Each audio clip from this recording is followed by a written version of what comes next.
Good evening, friends. Tonight, let's turn the clock back to the 1930s, to the era of the Great Depression in America, when even the air seemed to carry the smell of poverty. Let's look at how an ordinary American family survived the Depression by selling cheap soup on the roadside.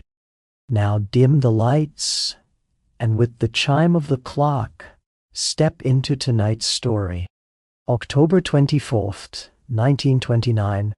When you woke up, the sunlight outside looked no different from any other day.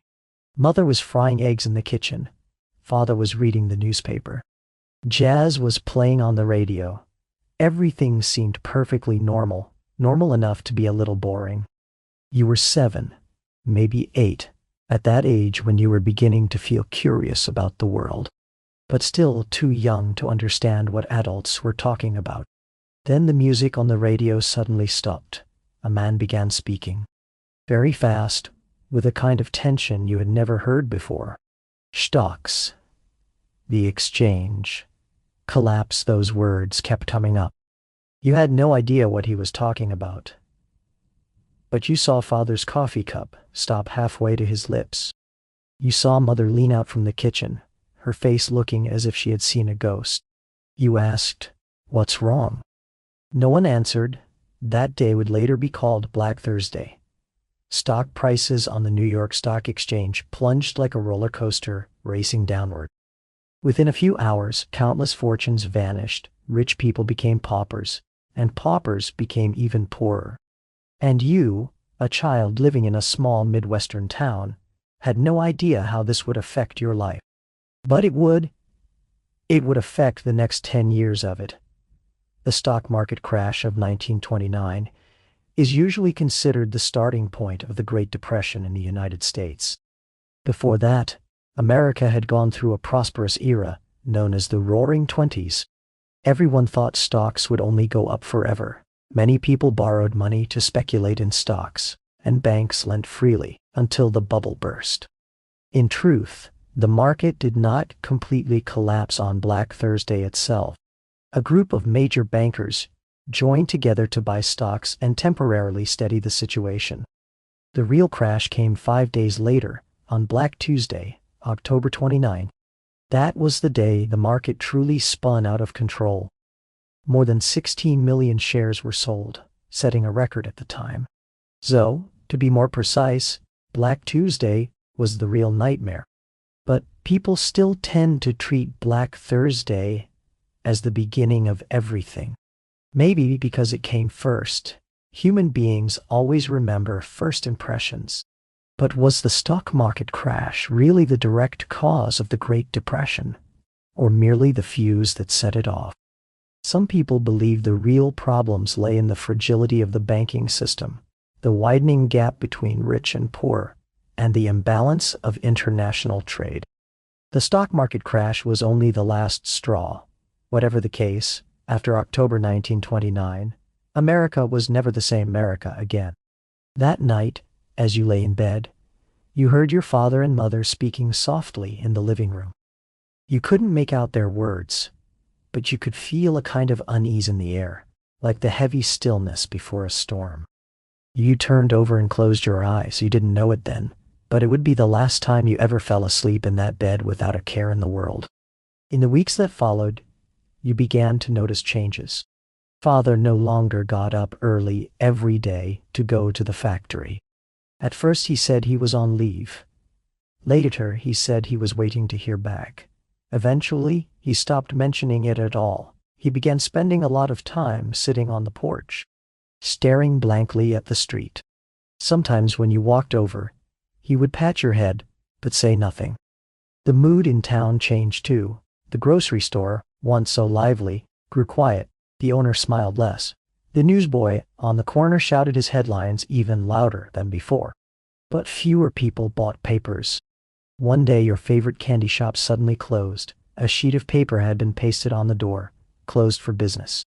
You asked Mother what had happened to the candy store. Mother said, "They ran out of money." Why did they run out of money? Mother paused, then said, "Because everyone ran out of money." You didn't really understand. Wasn't money always there? How could it suddenly be gone? Only many years later did you understand that sometimes money is like confidence. As long as everyone believes it is there, it is there. Once everyone believes it is gone, then it is truly gone. After 1929, Americans' confidence collapsed, and then everything else collapsed with it. That day, when father came home, he was carrying an envelope in his hand. You were playing marbles by the door and saw him coming around the corner. His steps were slower than usual. His shoulders were lower than usual. It looked as if something were weighing him down. You ran over to take his hand. Usually he would have scooped you up and spun you around. But this time he only patted your shoulder and said, "Go inside." At dinner, father set the envelope on the table. You saw mother's face change. But he said nothing. You lowered your head and ate your mashed potatoes, pretending not to notice the strange silence hanging in the air. Only later did you learn that inside the envelope was your father's final month's wages and a letter of dismissal. The factory had shut down. The owner had gone bankrupt too. They said he had once been one of the richest men in town. Now even he had sold his house. In the early 1930s, America's unemployment rate soared from around 3% to 25%. That meant 1 in every 4 people who wanted work could not find it. And that was only the official figure. The real situation may have been worse. Many people simply gave up looking for work and were no longer counted. Your father was a skilled machinist. He had worked at that factory for 12 years, rising from apprentice to foreman. His hands were calloused. His skill was real and hard-earned. But none of that mattered when the factory closed. Experience, skill, seniority, none of it counted for anything. Father said, "I'll find another job." And he really tried. Every morning, he put on his best suit and went out. You watched his figure disappear around the corner and silently prayed that he would come back with good news. But good news never came. Sometimes he stood in line all day for the chance of an interview. Sometimes he walked all over town, knocking on every factory door. But the answer was always the same. Not hiring, no openings. You can leave your name. We'll let you know. No one ever let him know. And so father began to change, not into a bad man, just into a quiet one. He used to tell funny stories at dinner about the factory, about the gossip among his co-workers. Now he just lowered his head and ate. After supper, he went and sat on the porch. Sometimes you walked over and sat beside him. He would pat your head, but you could feel his hand trembling slightly. You didn't know what to say. You were only 7 or 8. What could you say? One night, you got up to use the bathroom. As you passed the living room, you heard someone crying. Peeking through the crack in the door, you saw father sitting in the dark, his shoulders shaking.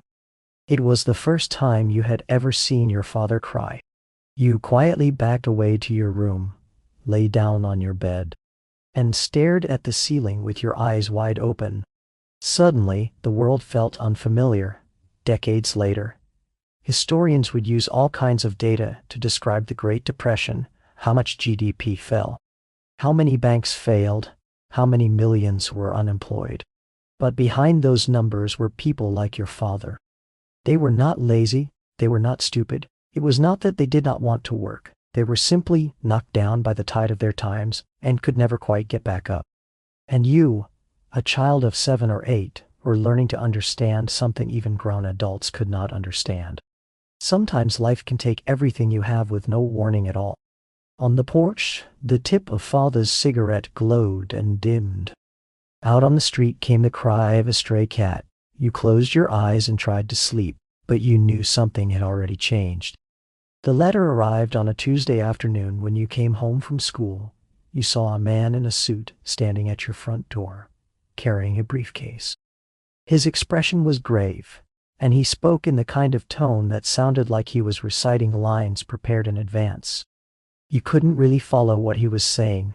Mortgage, overdue payments, repossession, but you saw mother's face turn deathly pale. You saw father's fists clench tight. Then the man handed over a sheet of paper and said you had 2 weeks to move out. Just like that? Just like that. You could hardly believe it. This was the only home you had ever known. Your room was at the end of the hall, its window facing the old oak tree in the backyard. This was where you had learned to walk, learned to talk, learned to draw little stick figures on the wall with crayons. And now someone was telling you that none of it was yours anymore. By what right? You wanted to ask, but the words never came out, because you saw the look in father's eyes, that helpless, desperate look. By what right? By the simple right that you could no longer pay the mortgage. During the Great Depression, more than 1 million American families lost their homes. Banks repossessed properties and tried to resell them at lower prices. But often they could not sell them because no one had the money to buy them. So many houses simply stood empty, their windows broken, with no one to repair them. Weeds grew taller than people. Meanwhile, the people who had once lived there moved into shanty towns or slept under bridges. It was a mad contradiction, houses with no one living in them and people with no house to live in. You began packing, though really, there wasn't much to pack. The furniture was too big to take. The books were too heavy. So, you could only choose a few. The clothes were barely squeezed into 2 cases. As for your toys, mother said you could take only one. You stood in front of your toy box and spent a full hour deciding. In the end, you chose a little stuffed dog made of cloth. A gift father had given you for your 3rd birthday. One of its ears had already fallen off, and the stuffing inside its belly had gone half flat. But you still clutched it tight. On the day you moved out, you turned back for one last look at the house. It looked the same as ever. White walls, green window frames, the stone steps leading up to the door. But you knew it was no longer your home. It was only a house. Come on, mother said. Taking your hand, you pushed a borrowed handcart, peeled with all your family's belongings. Father walked in front, his back held very straight, though you could tell he was making a deliberate effort not to look back. Where were you going? You didn't know. You only knew it was not going to be a good place. At the edge of town there was an open patch of land that had once been an abandoned farm. Now it was crowded with shacks patched together from wooden boards, sheet metal, tarps, even parts of old automobiles. The people living there were all people like you people, who had lost their homes, lost their jobs, lost everything. Places like this would later be called Hoovervilles. Hoover was the President of the United States at the time. Many people believed his policies had helped cause the Great Depression, so naming these shanty towns after him was a form of bitter irony. Your new home was a shack made of wooden planks and tarpaulin. Inside, there was only one bed, if that heap of ruined mattresses could be called a bed, and a wooden crate for storage. There was no running water, no electricity, and of course, no toilet. You stood in the shack, looked around, and suddenly felt like crying. But you didn't cry, because mother didn't cry either. She only bent down and began arranging the things you had brought from the old house. As though this were just an ordinary move. As though everything would somehow be all right. She said, "Tonight I'll tell you a story." You nodded and set your one-eared stuffed dog beside the pillow. Outside, the sun was going down, and smoke was beginning to rise from the other shacks in the Hooverville. Someone was singing, the voice hoarse and sorrowful. A gaunt dog ran past your shack carrying a bone in its mouth, scavenged from who knew where. This was your new life. You did not know how long it would last. You only knew that tonight would be cold. That evening mother sat beside the wooden crate and counted the money you had left, using the light of a candle borrowed from a neighbor. You pretended to be asleep, but your eyes were open just a sliver. You saw mother's lips moving, as if she were silently calculating something. Then you saw her let out a sigh, fold the few crumpled bills together, and tuck them into the pocket of her apron. The next morning, Mother said she had an idea. "We can sell soup," she said. Father looked up at her, a trace of confusion in his eyes. "Sell soup?" Mother's voice was calm, as if she had been thinking it through all night. "Yes, soup, cheap soup, 5 cents a bowl. I can make soup. I've known how to make soup since I was little. All we need is a pot and some cheap ingredients.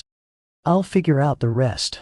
Father was silent for a long time. You knew what he was thinking. He was a factory foreman, a skilled man. He had never imagined that one day he would be standing by the roadside selling soup. To him it felt humiliating, but you also knew you had no other choice. At last Father said, "All right." Mother nodded and stood up. "Then let's go buy a pot." That afternoon, you walked a long way to an old second-hand market in town. Before the Depression, it had been an ordinary flea market selling used books and old furniture. But now it had become a vast center of survival. People brought everything they could sell from home to exchange for a few coins. You saw people selling wedding rings, people selling their children's old toys, people selling whole sets of fine china. The china looked like some rich family's heirloom. In one corner, Mother found a large iron pot. It was already very old, with dents along the rim, but Mother tapped the bottom and said there were no cracks. It would do. The woman selling it was an old widow. She said the pot had belonged to her husband. Now that he had died, she had no use for something so big. 30 cents, she said. Mother hesitated, then took out the money. During the Great Depression, 30 cents was roughly equivalent to $6 or $7 today.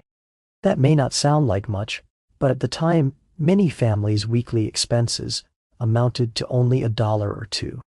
For a family that had already fallen nearly penniless, 30 cents for a pot was a serious investment. On the way home, you helped carry the iron pot. It was heavy, and your arms ached terribly, but you didn't want to let go, because you knew that that pot might be your family's hope of staying alive. That night, Mother began planning the soup. "We need cheap ingredients," she said. "Potatoes, carrots, onions, those aren't too expensive. Add a little salt and pepper. If we can get bones, we can boil bone broth." "It'll taste better," Father asked. "Where are we going to get bones?" "The butcher shop," Mother said. "Sometimes they'll give away bones they don't want." "I can go ask." Lying on that pile of ruined mattresses, listening to your parents talk, you felt a strange sensation rising in your chest. Was it hope? Maybe it was. After weeks of darkness, there was finally a little light. To this day, historians still debate how many street food vendors there were during the Great Depression. Some estimates say that in New York City alone, there were more than 6,000 apple sellers trying to make a living on the streets. And there were countless soup stands, hot dog stands, and stalls selling cheap sandwiches. These little stalls became part of the cityscape and part of the symbol of Americans' stubborn will to survive during the Depression. But at the same time, these vendors faced endless problems. Health inspections, business licenses, turf disputes, bad weather. Many held out for only a few months before they had to give up. Could your family hold on? Mother clearly wasn't thinking that far ahead. She had already started drawing her menu on a piece of cardboard. Hot soup, 5 a bowl. Her handwriting was poor, crooked, and uneven. But in the candlelight, those few words looked like some kind of sacred promise. "Tomorrow," Mother said, "we begin." You turned over and hugged the stuffed dog a little tighter. What would tomorrow look like? You didn't know, but you knew that when Mother said she would begin, she would begin. That was the kind of person she was. Finding a place to set up a stall turned out to be much harder than you had imagined. At first, Mother wanted to set up in the main street downtown. There were lots of people there. In theory, business should have been best. But the moment you had carried the pot and the table over, a man in uniform came and drove you away. He said a business license was required there. Without one, you could not set up. How do we get a license? Mother asked. The man shrugged and gave an address. Mother took you there. It was a grim government office building. You stood in line for 2 hours before your turn finally came. The person behind the counter said, the license fee is $5. $5, all the money your family had put together, did not even come to $3. Mother was silent for a moment, then said thank you, and led you away. Only later did you learn that many cities had similar licensing requirements during the Great Depression. But how strictly they were enforced varied widely. In some places, officials turned a blind eye and let small vendors fend for themselves. In others, enforcement was strict, and unlicensed vendors were chased from place to place. Your town clearly belonged to the latter category, at least downtown it did. We'll have to find somewhere else, Mother said. So you began searching the edges of town. The factory district, the warehouse district, the area near the railroad tracks. The foot traffic there was lighter, but so was the oversight. At last, you found a spot at a crossroads where a road leading out of town met a smaller lane. There was a large tree beside it, with a little patch of flat ground beneath. It was a bit far from downtown, but every day quite a few trucks and pedestrians passed through. Here, Mother said, this will do. You had no real stall, only the pot, a rough wooden board, and a few old tins to use as bowls. Father found some bricks and built a makeshift stove. Mother wiped the board clean and set out the pot, the ladle, and the piece of cardboard that read hot soup. 5e, a bowl. That was your stall, in fact. During the Great Depression, there emerged in America a phenomenon known as the soup line. Charities and churches distributed hot soup in the streets for free, and the people waiting often lined up from one end of the block to the other, winding for hundreds of yards. The people in those lines were called people in the soup line. But unlike those free bowls of soup, yours had to be paid for. Even if it cost only 5 cents, that still meant your customers had to be people who had at least a little money left, poor, but not yet so poor that they had to stand in a charity line. In fact, that was quite a precise market position, though Mother probably had not thought of it in those terms. On the first day, nothing was ready before it was already over. By sunset, you were sitting beneath the tree, staring at the empty crossroads, feeling discouraged. Someone will come tomorrow, Mother said. How do you know? You asked. Mother did not answer. She only smiled and began packing up. You helped lift the great iron pot. It was still empty, because no soup had been cooked that day at all. Mother said she had only wanted to see how the location was. The real start would be tomorrow, on the way back to Hooverville. You saw a streak of orange-red sunset spread across the horizon. Beautiful, as though nothing at all had happened. And now, everything depended on tomorrow. You remember it was a cloudy morning. Before dawn had broken, Mother was already up. She lit the fire on the crude stove and began chopping vegetables, potatoes, carrots, onions, and a few stalks of celery. They had all been bought the day before at the very cheapest prices, and some were already beginning to go slimy. Mother said, once they're in the soup, no one will notice. You were awakened by the chopping and sat up, rubbing your eyes. In the firelight, you could see Mother's back moving. You're awake, she said, glancing over her shoulder. Come help me peel onions. You had never peeled onions before, but you said nothing. You took the round, dirt-streaked thing from her hands and began clumsily peeling. The smell was sharp, and soon your eyes started watering. Onions make people cry, Mother said, but once the tears are out, it gets better. Later in life, you often wondered whether she had meant something more by that. The water in the pot began to bubble. Mother threw in all the vegetables, then added a little salt and pepper. There was no meat, and no bones either. Those were too expensive. But Mother said that if you simmered it long enough, vegetable soup could smell wonderful too. During the Great Depression, people invented all kinds of recipes for soup without meat. One of the most popular was called water soup, which meant throwing whatever vegetables you could find into boiling water. You cooked whatever you had. An even harsher version was called cold water soup, supposedly made by soaking leftover scraps in cold water until they softened enough to eat. Some people used a single bone over and over again, boiling it dozens of times until it turned gray-white and all the flavor was gone. Your soup was better than that, at least a little. At least the vegetables were fresh. At least it was hot. When the sun rose, you set out with the broken handcart. The pot was so heavy, it had to be wrapped in a quilt and placed in the middle. On either side were the bowls, the ladle, and an old can holding candles. Mother said that if it got dark before all the soup was sold, you could light the candles and keep selling. When you reached the crossroads, Father rebuilt the stove, while Mother rekindled the fire to keep the soup hot.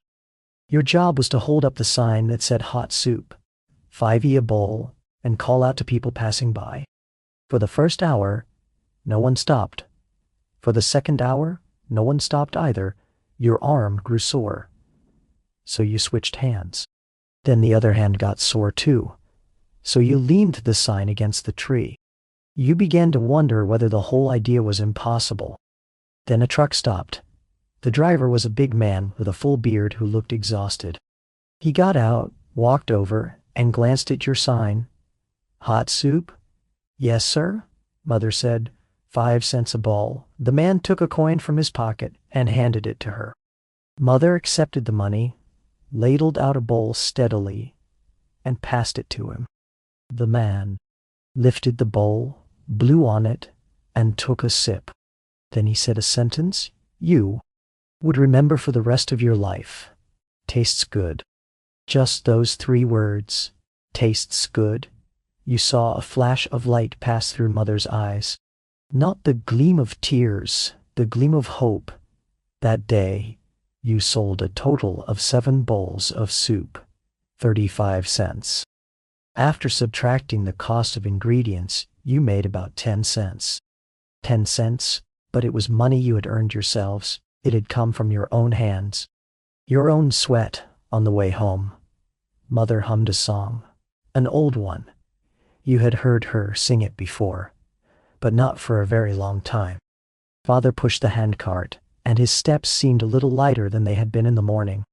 You walked behind them, holding the sign and thinking, maybe we really can hold on. But after several days of selling soup, a problem became more and more obvious. You had no steady source of ingredients at the second-hand market. Vegetables were available some days and not others, and prices rose and fell unpredictably. Sometimes potatoes were absurdly cheap. Sometimes they cost a fortune. For several days onions could not be found at all, and Mother had to use Chinese cabbage instead. The taste suffered badly, but it was still better than nothing. We needed a fixed source of supplies, Mother said, so you began going around with her to look. The first discovery was the butcher shop. During the Great Depression, meat was a luxury. Very few people could afford fresh steaks or pork chops. But when butcher shops cut meat each day, scraps were left over trimmings, gristle, bits of meat, and bones.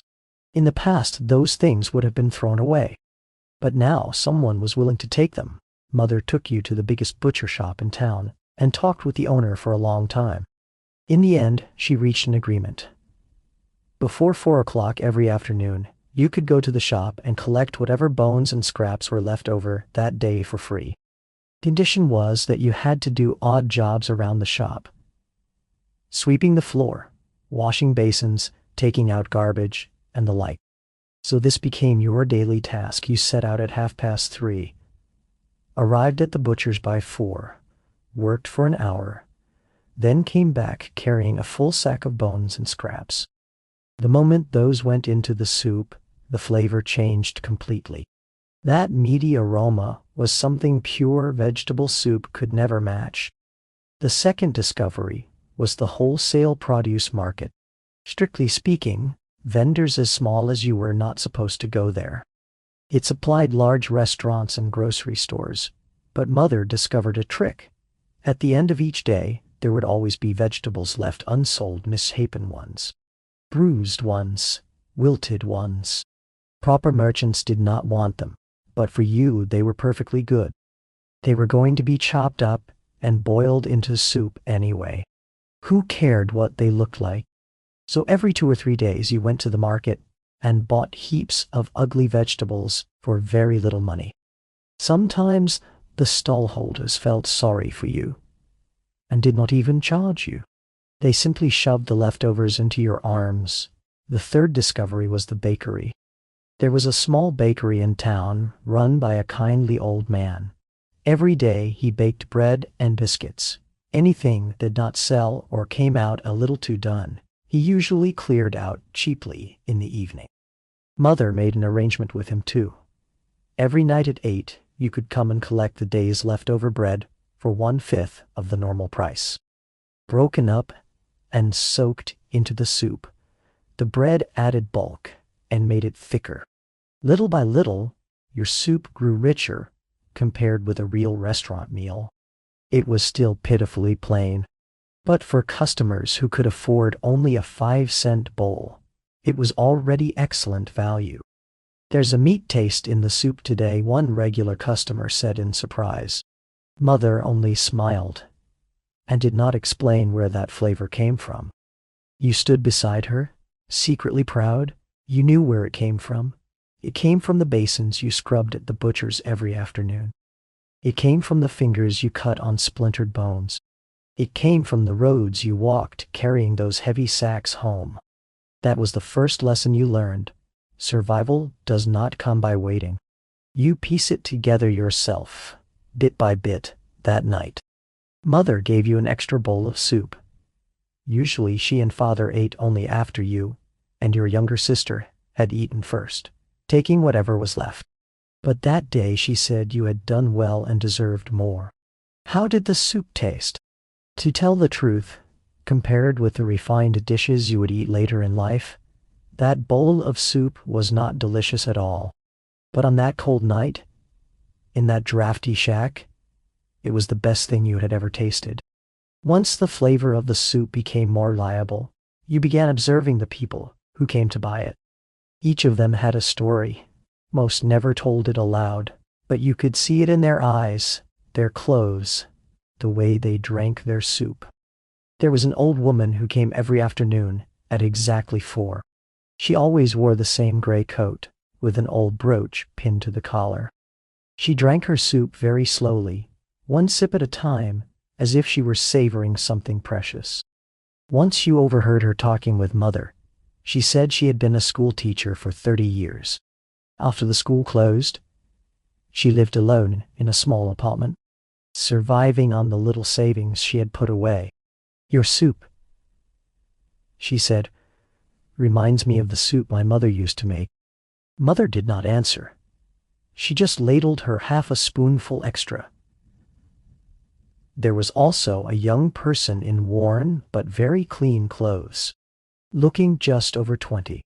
Each time this customer came, they turned the coin over in their palm for a long time, as though it took tremendous resolve to spend it. Later you learned this person had been an unemployed accountant. They used to work at a bank. When the bank failed, they lost the job. Now, they spent every day searching the town for work. A 5-cent bowl of soup was the only hot dish they had each day. Once they said to Mother, "I'll get back on my feet. When I find a job, I'll pay extra." Did they ever really find work? You never knew. One day they simply stopped coming and never appeared again. You did not want to think about what became of that young accountant. You preferred to believe they found work and started a new life. Besides these regulars, There were all sorts of passers-by. Truck drivers, covered in dust, gulped down a bowl of soup, tossed a coin onto the board, and left. Tramps with no money, mother sometimes gave them a bowl for free, if there was plenty left anyway. Better that than throwing it out. Farm laborers from nearby fields would stop now and then to rest.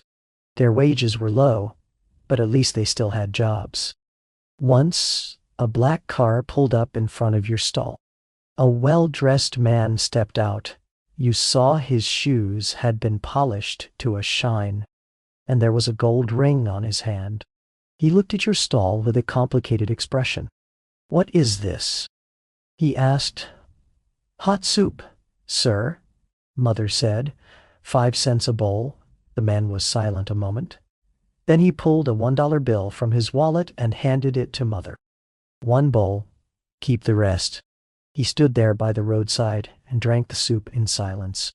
Then he got back into the car and drove away. For a long time afterward, you wondered who he had been. A rich man not yet fully ruined?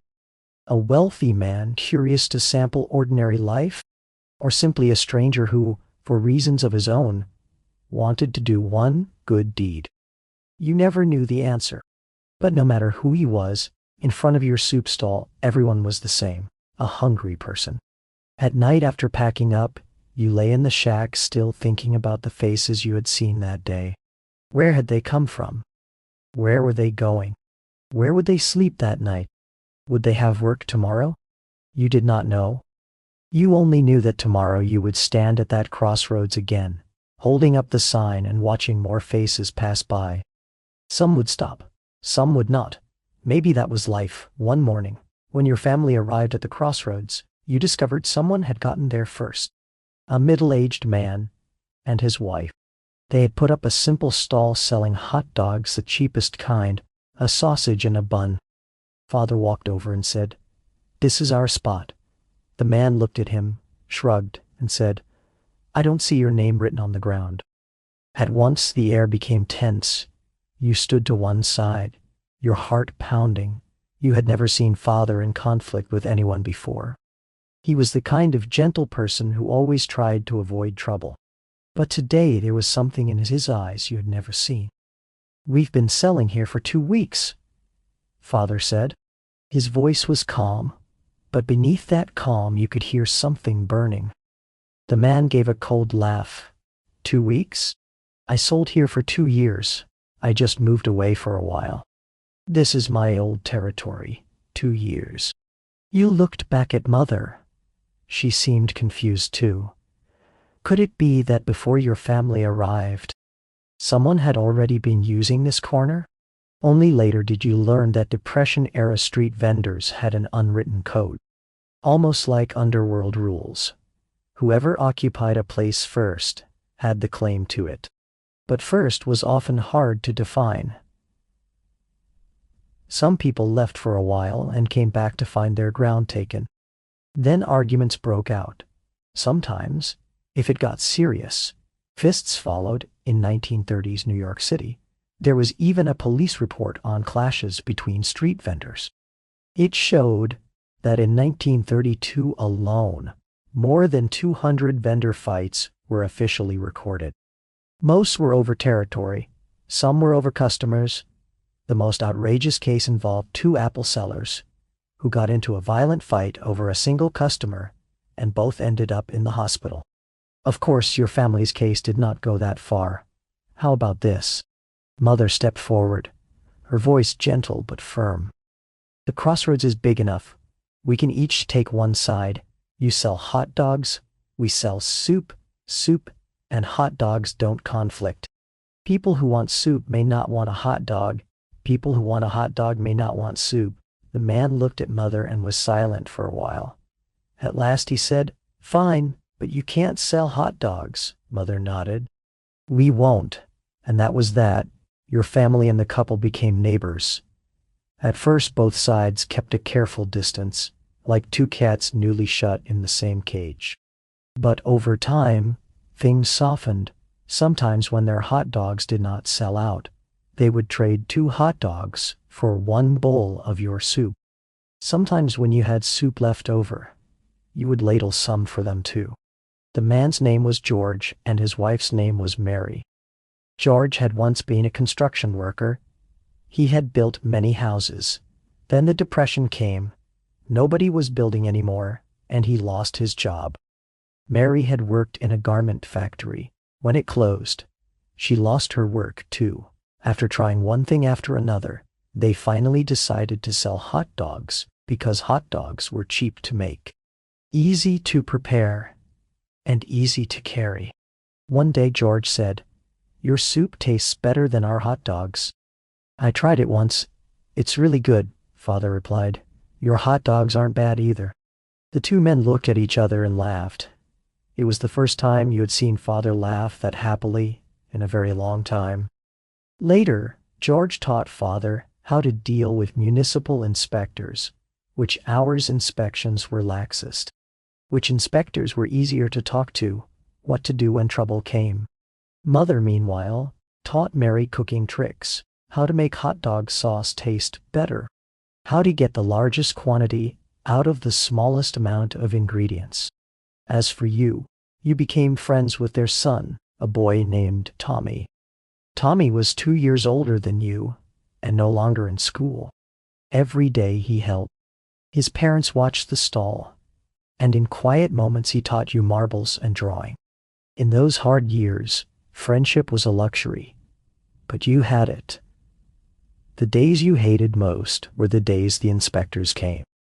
You never knew why they always appeared so suddenly. Maybe someone had reported you. Maybe it was just a routine check. But every time you saw those uniformed men coming around the corner, your heart lurched. Mother would murmur, "Pack it up."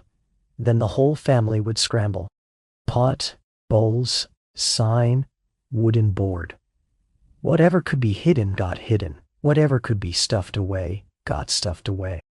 Sometimes you had time to run. Sometimes you did not. When you didn't, all you could do was stand there and watch them inspect your stall. "License?" they would ask. Mother would say no. Then came the same exchange. If you had no license, you could not sell. Mother would explain your situation, unemployed, homeless, the whole family surviving on this stall. Sometimes the inspectors showed mercy and waved you away. Sometimes they confiscated your things, and sometimes they wrote a fine you could never possibly pay. Once, an older inspector stood in front of your stall for a long time. Finally, he said, "Your stall looks pretty decent." Mother froze. Unsure what he meant, the inspector said. "My wife is sick. The doctor said she ought to have hot soup. She can't cook." "Neither can I." Mother was silent a moment. Then, without a word, she ladled out a bowl and handed it to him. The inspector did not pay. He just nodded, took the bowl, and walked away. After that, he came by every few days to take a bowl of soup with him. No, not take a bowl by would not be the right word because he never paid. But he never checked your license again either. What was that? A bribe? A trade? Or some strange, unspoken understanding? You didn't know. But that inspector never troubled your family again. And his wife, people said, slowly recovered. Day by day, life went on. You learned to read the people on the street. Who was a customer? Who was idling? Who might bring trouble? You learned to communicate with Mother using only your eyes. Someone's coming from that side. You learned to pack everything up in the shortest time possible, then stand off to one side looking innocent. You were still only 7 or 8, or maybe by then you were already 8 or 9. Time moved so fast that you could hardly remember yourself. But you felt much more grown up than before, not because you had become smarter, because you had no choice. One night, lying in the shack, you suddenly asked Mother, "When will we have a house of our own again?" Mother did not answer right away. After a long time she said, "When things get better." "When will they get better?" "I don't know," Mother said. "But they will, they will." You hugged your one-eared stuffed dog a little tighter. You didn't entirely believe Mother, but you wanted her to be right. One day, Mother asked you to go with her to the other side of Hooverville to deliver soup. Deliver it to whom? You asked, to people who need it more than we do. She said, you did not really understand. Weren't you already poor enough? Were there really people poorer than your family? But you did not ask. You simply followed her. Hooverville was large. The part where you lived was considered relatively good, at least by comparison. There were wooden shacks there. They were drafty, but they could keep out the rain. The farther you went toward the other side, the more shocking the sight became. Some people lived in shelters made from cardboard boxes. Some simply slept outdoors, under layers of newspaper. Children ran barefoot through the mud not because they did not want shoes, but because they had none. Old people leaned against walls in the sun, their eyes empty, as if they no longer cared what tomorrow would bring. In a low voice you asked, "What is this place?" "This is Hooverville too," Mother said. "Just another kind of Hooverville." In fact, during the Great Depression, even Hoovervilles themselves had hierarchies. Some were relatively organized. Residents formed committees, made rules, even elected mayors. Others were complete anarchy, inhabited by drifters from everywhere, with no order and no hope. The one your family lived in belonged more or less to the former sort. The one you were looking at now was clearly the latter. Mother led you to a corner where a group of people sat on the ground in a circle. Most were men, young and old, dressed in ragged clothes, their faces heavy with exhaustion. "I brought soup," Mother said. "Not much, but enough for a few people." She opened the container and began ladling it out. No one said, "Thank you." They only took the bowls in silence and drank in great gulps. Watching the way they drank, the hunger in it, almost desperate, you felt something in your chest that you could not put into words. One young man asked, "You're the ones who sell soup, right? Over by the crossroads?" Mother nodded. "I wanted to buy some once," he said, "but I didn't have 5 cents. Mother said nothing.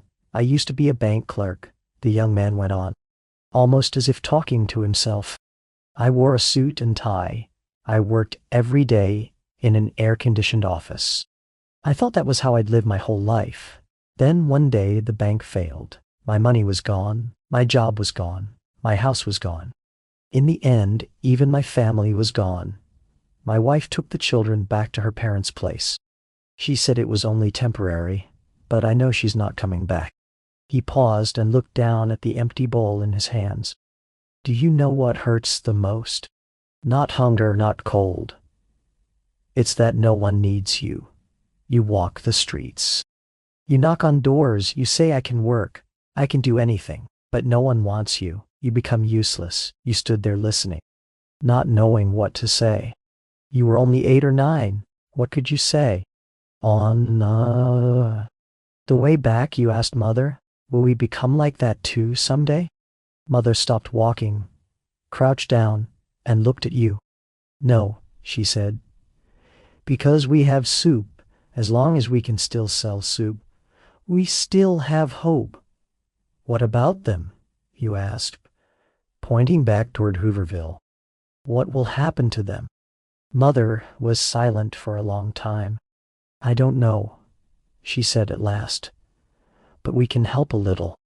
After that, every so often, Mother took you over there with soup. Sometimes it was what had not sold. Sometimes it was set aside especially for them. Not much, but better than nothing. You did not know whether that counted as helping, but you did know that the expression on the faces of those people drinking soup was different from the expression on the paying customers at your stall. The latter were buying food.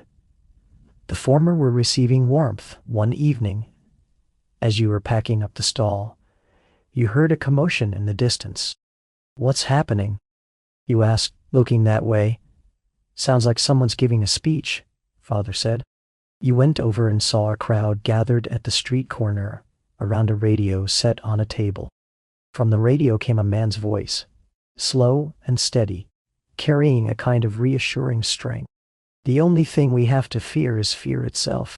You asked one of the adults nearby, who was speaking. "The new president," the man said, "Roosevelt, on March 4, 1933. Franklin Delano Roosevelt was sworn in as the 32nd President of the United States." His inaugural address would later become one of the most famous speeches in American history, especially that line. "The only thing we have to fear is fear itself." Of course, standing there that evening, you knew none of that. You were only standing in the crowd, listening to the voice of a stranger, and sensing that the mood around you had changed somehow. "What did he say?" you whispered to Mother. "He said, 'Things are going to change,'" she replied. And change did come after Roosevelt took office. He introduced a series of policies known as the New Deal. They included public works programs to create jobs, reforms to the banking system, and relief for the unemployed. It was the first time in American history that the federal government intervened in economic life on such a large scale. And it was a major challenge to the philosophy of laissez-faire economics. On the radio, Roosevelt began his fireside chats, a new kind of political communication. Like a kindly old man next door, he spoke to the whole country over the radio, explaining his policies and soothing people's anxieties. You could not understand most of the complicated things he said, but you liked his voice. That voice made you feel that maybe tomorrow really would be a little better. A few months later, you began noticing changes on the streets. First, there were the DPA work trucks. DPA stood for the Works Progress Administration, part of the New Deal. They were repairing roads, building bridges, laying sewer lines. That meant people were finding work. Then there were the expressions on people's faces. George, who had worn a constant worried frown for so long, one day suddenly smiled and said he had landed a temporary WPA job helping build a community center. The pay was low, but at least it was income, Father asked George. "Is Roosevelt a good man?" George said, "I don't know if he's a good man, but he makes us feel like we're still human." You stood there wondering what that meant. Only many years later did you understand. The most terrible thing about the Great Depression was not poverty itself. It was the sense of abandonment that came with poverty. When you have lost everything, when no one will hire you, when you no longer have the ability to feed yourself, you begin to doubt the value of your own existence. Whatever the New Deal did or did not achieve economically, it accomplished at least one thing. It made people feel that the government still remembered them, that society still needed them. That feeling was more important than a bowl of soup. That night, lying in the shack, you heard the sound of a radio outside. Someone's radio, somewhere, was playing jazz. Will Father go back to looking for work? You asked. Maybe. Mother said, "Then will we still sell soup?" Mother said, "Of course. You have to keep doing something." You nodded and closed your eyes. The wind slipped in through the cracks in the shack, cool against your skin. But it seemed to carry with it a faint trace of warmth. It was a particularly cold winter morning when you woke up. You found that Mother had already gone out. You didn't know where Father was still asleep, curled under the thin old blanket. You put on your coat and pushed open the shack door. A thin layer of snow had fallen outside. In the sunlight it glittered like powdered sugar scattered across the ground. But you knew it wasn't sugar. It was cold. And winter meant more hardship. It meant maybe fewer people would come out to buy soup today. Then you saw Mother walking back in the distance, carrying something in her arms. You ran over. "What is it?" Mother smiled and handed it to you. It was a scarf, deep blue, soft and fuzzy, warm to the touch. "Mary gave it to us." Mother said. She said she knitted too many. Mary, the woman from the hot dog stall. She knows how to knit? I guess she does. But we don't have anything to give her, you said. Yes, we do, Mother replied. Yesterday, I made an extra pot of soup and left half of it for them. A scarf for half a pot of soup? What kind of trade was that? In fact, during the Great Depression, barter became an extremely common form of economic exchange. When people had no cash, they began trading whatever they could offer for whatever others could offer. Doctors exchanged treatment for farmers' vegetables. Barbers traded haircuts for services from handymen. Some people even tried to trade their poetry for a dinner, though of course such transactions did not always succeed. Between your family and George and Mary's family, something like that took shape too. Not exactly a strict barter arrangement, more like a habit of looking out for one another. You had soup, they had hot dogs. You had vegetables, they had things of their own to share. In an age when everything was scarce, whatever could still be shared became all the more precious. That afternoon, because the snow came down too hard, you did not go out to sell. The whole family stayed huddled in the shack around a little fire trying to keep warm. Let me tell you a story, Mother said. What story? A story about bread.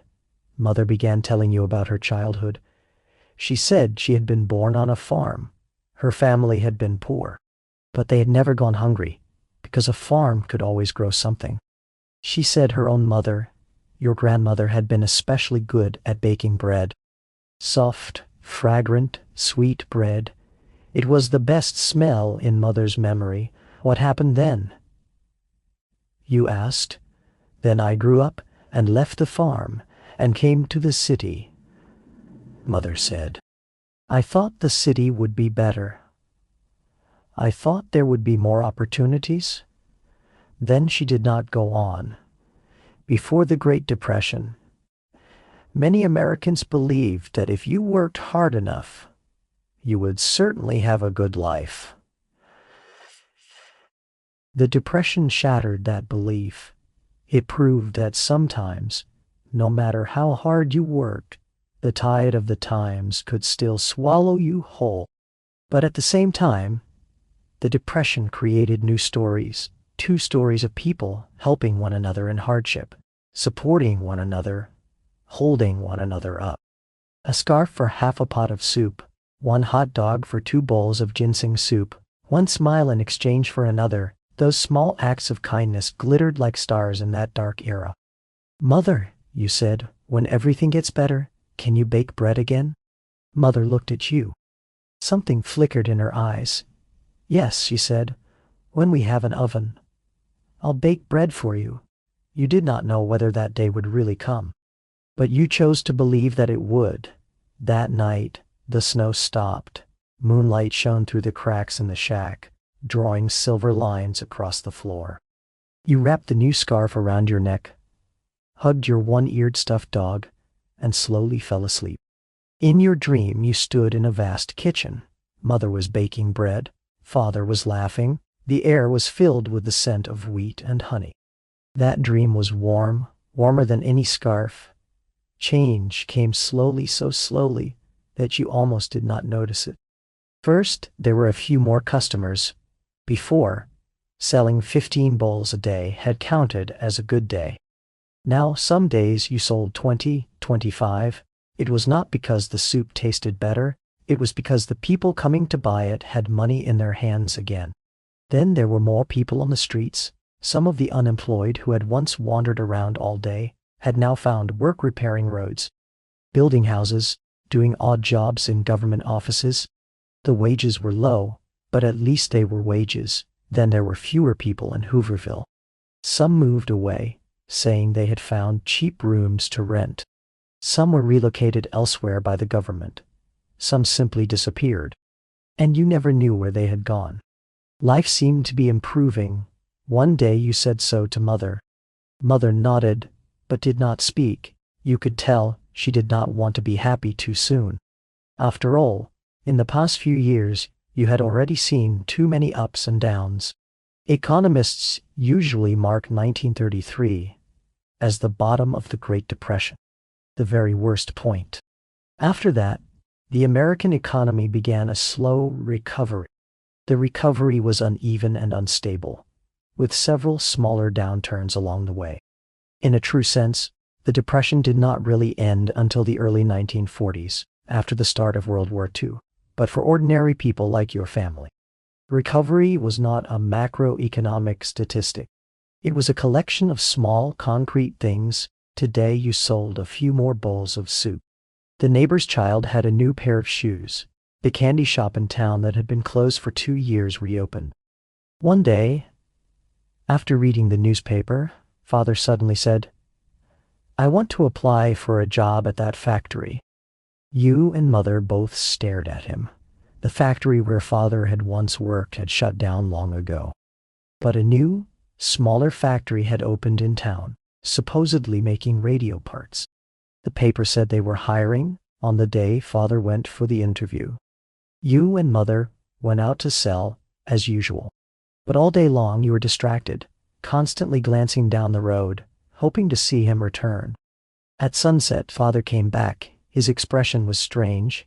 You could not tell whether he was happy or sad. "Well?" Mother asked. Father was silent for a moment. Then he smiled. "I got it," he said. "I start next Monday." At that moment you saw tears fall from Mother's eyes. Not tears of sorrow, a different kind of tear. The kind you could not yet name, the kind that comes when someone has held on for so long, and at last can let go a little. "That's wonderful," was all she said. That night you did not drink leftover soup for supper the way you usually did. With the money she had saved, Mother bought a small piece of meat and made a feast. There was not much meat, but enough for everyone to have a bite. Sitting there in that broken shack, eating that precious mouthful of meat, you thought it was the best thing you had ever tasted. Not because it really tasted so extraordinary, but because of what it meant.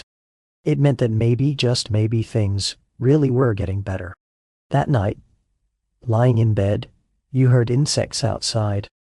Spring was coming. When Father starts work, will we still sell soup? You asked. "We will," Mother said. "We'll sell it until we no longer need to." "When will that be?" "I don't know," Mother said. "But that day will come." You nodded and closed your eyes. You chose to believe her. By then, you were used to believing her. That day came faster than you expected. Father's work was steady. The wages were not high, but they were enough for your family to move out of Hooverville and rent a real place. It had only 2 rooms, and the kitchen and toilet were shared, but at least it had walls, a door, windows, and a roof that did not leak. Mother kept selling soup for a while longer, but gradually there were fewer and fewer customers. Not because the soup had become worse, because people's lives were getting better. They no longer needed a 5-cent bowl of soup to fill their stomachs. One morning, Mother did not get up to make soup. When you woke, you saw her sitting at the table, staring out the window. "Aren't we going out today?" you asked. Mother shook her head. "Not today," she said, "and not after today either."